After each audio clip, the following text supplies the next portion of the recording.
Yeah, I'll react to that, sure. I can't be the only person who thinks that World War One equipment and just overall just seemed more scary than World War Two. Maybe that's wrong. I mean, obviously, if you have better weapons, then they're going to be more efficient to. But just the tanks in World War One looked so scary. You had gas, chemical weapons. You had artillery. Just kind of looked more intimidating. I'm not saying about the effectiveness of it. I just when I think of World War One, I think of it as. I mean, World War Two must have been horrible as well. I don't know what I'm trying to say, but maybe you can infer. The original link from Mark Felton, top of the description. Below that Discord, would love to have you. Let's go.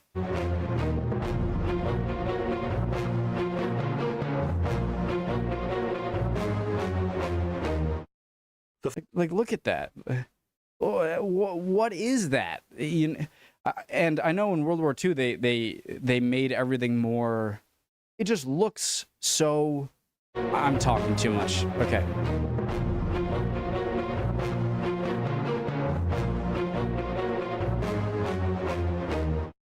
The First World War was the most terrible conflict the world had known up to that point, and in Britain, every community of any size had lost men in action. If you visit even the smallest British town or village, undoubtedly a memorial stands to the human tragedy of World War I, often appended with the names of those who fell in the Second World War as well. Following the November 1918 armistice, a process began of dismantling the German war machine and demobilizing most of her troops. The Entente powers that had fought the Germans took possession of a staggering amount of equipment. An idea formed that German artillery guns in particular would make excellent war trophies to be distributed among the victorious powers, and they would be sent to cities, towns and villages the length and breadth of the British Isles to act as additional war memorials, to remember the sacrifices of local men in the Great War. Artillery guns make for excellent memorials. They are imposing, evocative and solidly built, able to withstand the weather for decades. Using captured guns as war trophies was not new. Many British towns had Napoleonic or Crimean War era captured guns on display, so there was a definite precedent to the plan. Weren't the Victoria Cross medals, or one of the medals, made from the metal of a Crimean War cannon, right? And also, just before I forget, Trophy. What was it in the interim war periods that made it so the artillery pieces didn't have this top attachment? You know, when you think of World War II artillery, it's just kind of a longer barrel with nothing attached to it until it gets to the base. And so I wonder what these are for, you know? These was not new guns on display, so there was a definite precedent to the plan. The only problem with the new plan was a profound war weariness among veterans and civilians generally. World War I had been a slaughter on an industrial scale, and in the immediate post-war period, the wounds of war were fresh, with hardly a family unaffected. By July 1919, the War Trophies Committee had 2,500 German artillery guns in storage in the UK, rising to 3,595 by April 1920. In addition, the committee would distribute 15,000 German machine guns, 75,000 small arms, and sundry other trophies, all over the UK. Some of these weapons were claimed by regimental museums, but most were offered to towns and villages in Britain and across the Commonwealth. Spaces were found to display the guns, memorial plaques cast, and military and religious services of commemoration performed. It seemed that most of the towns and villages that were offered these weapons demanded a German field gun for display. A few towns held off, worried about adding to the grief of parents and widows by displaying German weapons. Some councils went ahead despite local opposition, in many cases very strong and vocal opposition. This led to protests and often direct action by locals against the hated guns. I'm sure there was a mix of opinion even among people on the same side that it was so horrific that I don't want a memory piece or a piece here to keep reminding me of it. And it was so horrific, I want a piece here to commemorate them. And so, there were protests and often I can direct see that action by locals against the hated guns. There were many reports Controversial. of groups of veterans, often drunk, hauling the guns from their display areas and pushing them into rivers, village ponds, or off cliffs. The feeling was that the kinds of men who had sat on councils during the war were the ones who had done well out of the war, while most of the local men had gone to war and many had not returned. The local landed gentry and former army officers often tried to persuade locals that having trophy guns was a fine tradition, as indeed it was, but many had to transfer the guns to their private estates or to military museums to keep them from being tipped into rivers. Of course, many guns were also accepted by locals, and if not particularly liked, were nonetheless tolerated in their communities, and as time began to heal the raw wounds of the war, these guns became important symbols of commemoration. Australia received 700 trophy guns and New Zealand 200, while Canada received well over 1,000 for display. The next threat to the surviving guns in Britain was health and safety, which is not a modern concern, but one that actually started back in the early 1930s. The German guns naturally had become the playthings of children, who had a disconcerting habit of falling off the guns and injuring themselves. Many of the guns were scrapped by local councils in There's a seafood place not far from here where we used to go all the time growing up, and there was a kind of a park next to it, and if you walked a bit down along the water, there was what looked like a World War II style gun that I'm assuming was, I'm guessing it wasn't, it was sort of painted over. Like I remember it had two metal seats on either side with kind of like Swiss holes in the seat. Like Swiss cheese holes in the seats. Put there on purpose, and it was just covered in paint. And I remember as a kid just always loving to go over there, and whenever we went to the restaurant, I'd want to walk over to the gun, and I can definitely see how you could get hurt on one. So it's not the same thing, obviously. I thought of it. So themselves. Many of the guns were scrapped by local councils in an effort to resolve this issue. With the introduction of the 1937 Firearms Act in the UK, the trophy guns were legally defined as firearms and required deactivation or scrapping. The only people who could legally do this were registered firearms dealers. Most didn't want to take on the job, so the War Office was forced to remove many of the guns themselves. And then came World War II. If you walk through any the of ones we climbed on were it was covered in white paint. I mean, there's no way you're using this thing. If you spent a lot of time maybe getting rid of all the paint and loosening up everything and maybe replacing a few parts, maybe you could get it workable, but it would be so much easier just to make a new one. So that I don't know if it's still there. And then came World War II. If you walk through any of Britain's Victorian or Edwardian residential areas today, you will notice front garden walls that have rows of metal stumps embedded in them.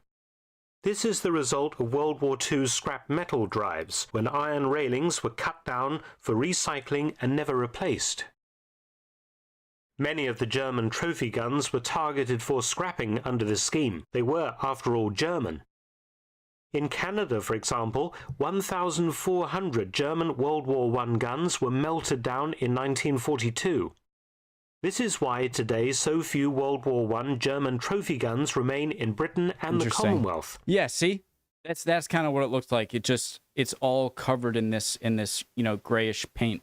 When I initially became interested in this subject, I naively thought that there would be loads of these guns all over the place, right across the UK. But in the east of England where I live, in a total of 4 different counties, I could only find one that was still on public display, and most importantly displayed not in a museum. I've catalogued as best I can all of the German trophy guns that still exist in Britain today. They are not museum guns, which I've excluded from the list, but are all displayed in public spaces and are accessible free of charge.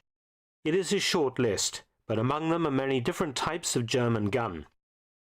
All of these guns are now treasured by local communities and form the centerpieces of memorials to the World War I and II dead.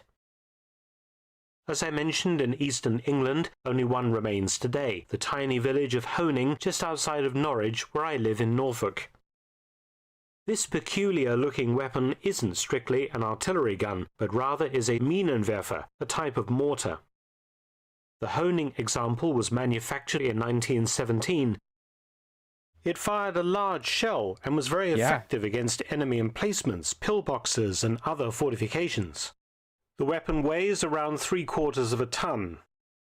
This particular Minenwerfer was probably given to the village at war's end to help remember the 17 local men who were killed in World War I. It stood outside the village post office until 1970, when the local landowner and World War I veteran Colonel Reginald Cubitt donated it to the Strumpshaw Steam Museum. In 2014, to mark the centenary of the outbreak of World War I, the Minenwerfer was returned to Honing and displayed outside the village hall, where it has remained to the present day. It looks like, if you look at those very early gunpowder cannons, they sort of looked like this, but much more of a cast iron, not as much as a factory finish sort of look of everything is perfectly... But they were really short, and I want to say I saw them in the Siege of Vienna by the Ottomans. I'm not sure, but they look super short, and I'd imagine you can't be very accurate with such a short barrel, but maybe you didn't need to be, so. Another Minenwerfer, also dated 1917, is on display at the Campbelltown Heritage Centre in Scotland. Built in Chemnitz, Saxony, it was given to Campbelltown in 1918 and displayed in several locations over the decades. Local people knew nothing of its history, many believing it to be a Turkish naval gun until a local researcher brought the weapon's true identity and importance to the public. Maybe it was restored saved it? and unveiled once again outside the Heritage Centre in 2016. A much larger German mortar-type weapon is on display at Enniskillen in Northern Ireland. This is a 21-centimetre Lange Mörser, or large mortar. The first type of this monstrous weapon entered German service in 1910 and was basically a heavy howitzer. It fired high explosive, or concrete-piercing shells, and was built by Krupp. It weighs 7 tons and had a maximum range of around 11,000 meters, or just over 12,000 yards. The Swedes kept a Mörser 16 in service until 1950. The example on display in the grounds of Enniskillen Castle commemorates Lieutenant J.A.O. Brooke of the 2nd Battalion Gordon Highlanders, who was posthumously awarded the Victoria Cross for leading 2 charges on German trenches that prevented a German counterattack breaking the British line in October 1914. Standard field guns were popular as trophy memorials. At Eilendolen Castle in Scotland stands a pair of German 7.7 centimetre field guns. The castle is the seat of the Scottish clan MacRae, and the guns form part of the clan's World War I memorial below the castle. The guns are 7.7 centimetre FK-96 field pieces, with over 5,000 built from 1905 onwards. As early war weapons, they were later found to be too light during heavy trench warfare. The guns weighed just over a ton, and firing a 6.8 kilo or 15-pound shell up to 8,400 meters, or just over 9,000 yards, and used high explosive, shrapnel, smoke and gas variants. Several other German field guns survive today. Is shrapnel short for shrapnel? Or is that... No. Memorials in Several other German field guns survive today as memorials in the UK. At Cranbrook, a village in Kent, the War Memorial Garden incorporates this German 10.5 centimetre light field howitzer 9809, which arrived in 1920. This short barrel gun weighs 1.1 tons and could lob high explosive or shrapnel shells up to 6,300 meters or almost 7,000 yards, and many were built between 1909 and 1918. In the 2010s, the gun was in a sorry state and was kindly restored. 7,000 yards. Oh wait, that's actually not as far as I thought. Wait, no, yes it is. I was gonna say that's 70 football fields? Seven, yeah. In the 2010s, the gun was in a sorry state and was kindly restored for Cranbrook by 36 Engineer Regimental Workshop, Royal Electrical and Mechanical Engineers, based at Maidstone in Kent, and was returned to its place of honour in the Memorial Garden in 2017, owned by the Royal British Legion. Another German 10.5cm light field howitzer is also publicly displayed, this time atop a windswept hill in Wales. After World War I, local woman Nessa Williams Vaughan arranged for the purchase of the gun from the War Office to commemorate her late brother John, who was killed serving as an officer in the South Wales Borderers on the Somme in 1916, and also to honour all local men who had been killed in action. It was delivered in 1920 and dragged by horses and men to the top of Twynagarth and cemented into place, where it has remained ever since. The only time it was removed was in 1999 to 2000, when the British Army's 6th Battalion, Royal Electrical and Mechanical Engineers, the REME, renovated it at their workshops at Tidworth. Wales also has a trophy gun from a German U-boat, a deck gun. As well as handing over field artillery and mortars as trophies, the British government also removed them from German submarines. Sorry, just so many freaking... Cambridge, Coventry, Bristol, Swansea. U-boat, a deck gun.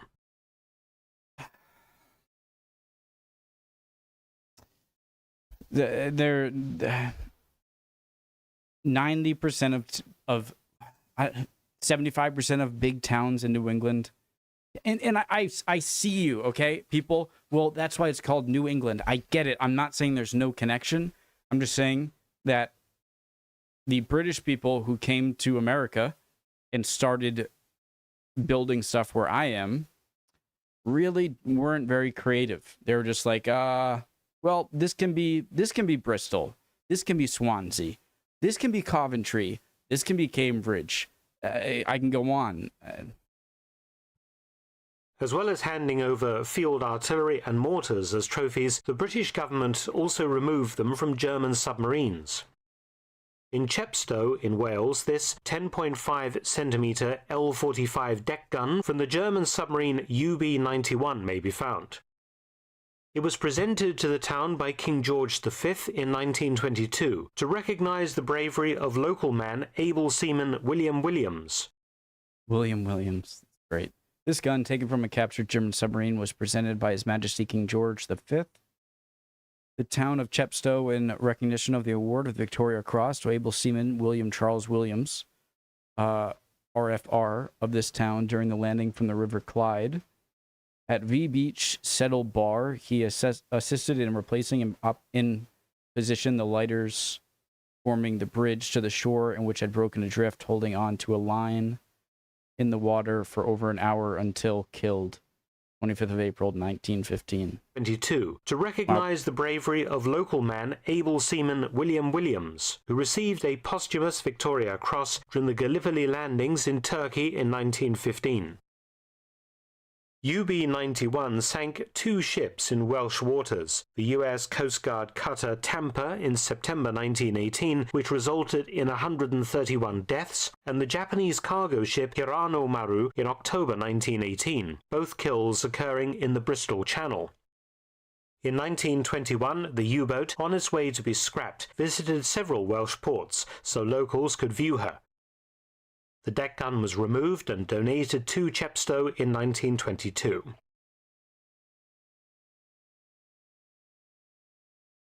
See why were deck guns on ships able to have just a long barrel without any attachments, and the land ones Removed didn't. and donated to Chepstow land in ones did. 1922. Another U-boat deck gun is also preserved as a trophy, this time at Ward Park, Bangor in Northern Ireland. It originally belonged to German submarine UB-19. The U-boat sank several ships around the Irish coast, and after being broken up post-war, the Admiralty donated the gun to Bangor in honour of local man, Commander the Honourable Edward Bingham, who was awarded the Victoria Cross for his part in the famous 1916 Battle of Jutland. This looks so much like, this looks a lot like the one I was talking about when I was a kid at the seafood restaurant. Growing up, it was in a park. It's just, if you erased all of this and just made it water, like a bay, kind of like right here, and then all of this, it just stays as park. And it looked like an anti-aircraft gun, now that I think about it. And it kind of looked up, and it had a bunch of things that looked like they could be turned, but because of the paint coating, they couldn't be. But this reminds me of that. It's not important. It's just something that it's a big memory that Honourable Edward Bingham, who was awarded the Victoria Cross for his part in the famous 1916 Battle of Jutland. Hey. The last of the World War I trophy guns still displayed in Britain is this 7.7 centimetre FK-16 light field gun, located in Dungannon, Northern Ireland. Major Thomas Dixon, a prominent local citizen and businessman who'd served in World War I with the Royal Dublin Fusiliers, purchased the gun at auction in 1920 and had it set up as a memorial to the men of Dungannon who had served in World War I and in many cases had been killed. The gun is the larger barreled version of the 7.7 centimetre howitzer of the earlier FK-96, preserved at Eilean Dornand Castle and entered service in 1916. Weighing 1.3 tons, it could lob various types of shell up to 10,700 meters, or nearly 12,000 yards, and updated versions would serve the German army until 1940. It uses the same gun carriage as the 10.5 centimetre light howitzers preserved at Cranbrook and Twynagarth. You may be wondering about World War II. Did the government hand over captured Axis artillery for public display as trophies? Apparently not, perhaps recalling the local opposition and vandalism that had accompanied the first donations in 1918 to 22. You will find, of course, plenty of World War II-era Axis guns in museums, but the only trophy gun that I have found on free public display isn't German, it's Japanese. This Imperial Japanese Army 150mm field gun sits in War Memorial Park in Romsey, Hampshire. Surrendered at the end of the war in Southeast Asia, it was presented to Romsey by the former Supreme Allied Commander Southeast Asia, Admiral Viscount Mountbatten of Burma in 1946, in recognition of the townspeople's service, both military and civil, during World War II. Mountbatten's association with Romsey came about because his home, Broadlands, was located close by. His full title in 1946 was First Viscount Mountbatten of Burma and Baron Romsey. In 1947 he was elevated to Earl Mountbatten. The Japanese gun in Romsey is a Type 96 15cm howitzer, the type entering Japanese service in 1937. The 4-ton gun had a maximum range of 11,900 meters or 13,000 yards, and the Romsey example is one of 5 existing in the world today out of 440 manufactured. I'd be interested to hear about any more trophy guns that may exist in the UK. But remember, a trophy gun is something which is set up in public free of charge, normally at a war memorial. And I'm not referring to museum guns or guns outside of museums, as those are generally not free of charge and they can therefore only be visited at certain times when the museums are open. Very special thanks to those people who kindly gave up their time to go out and photograph and film many of the guns in this video. I really appreciate all of your hard work and help. Many thanks for watching. Please subscribe and share, and also visit my audiobook channel, War Stories with Mark Felton.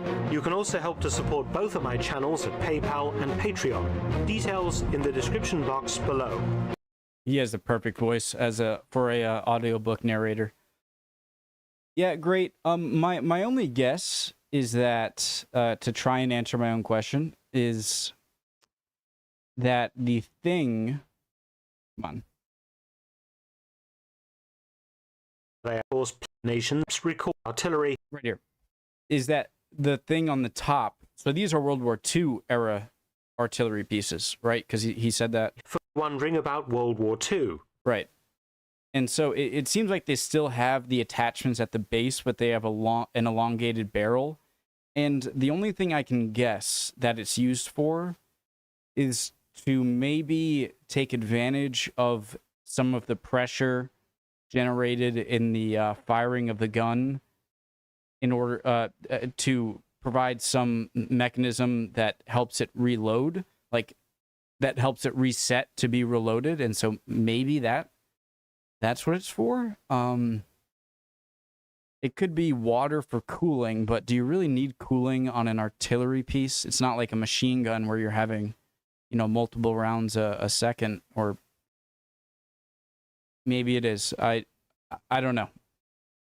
But it seems like World War II really made a big jump. It seems like World War I was the transition war between 19th century style equipment and present equipment. And World War II is like the start of the present equipment. Does that make sense? I could be wrong. Hope you guys are doing well. Hope you enjoyed that and learned something or can teach me something in the comments. Time to go to bed. It's 9. Not bed, but, not this right now. Maybe I'll watch another. Hope you guys are doing well. See you next time. Bye. I got to start another episode of Blackadder. See you guys.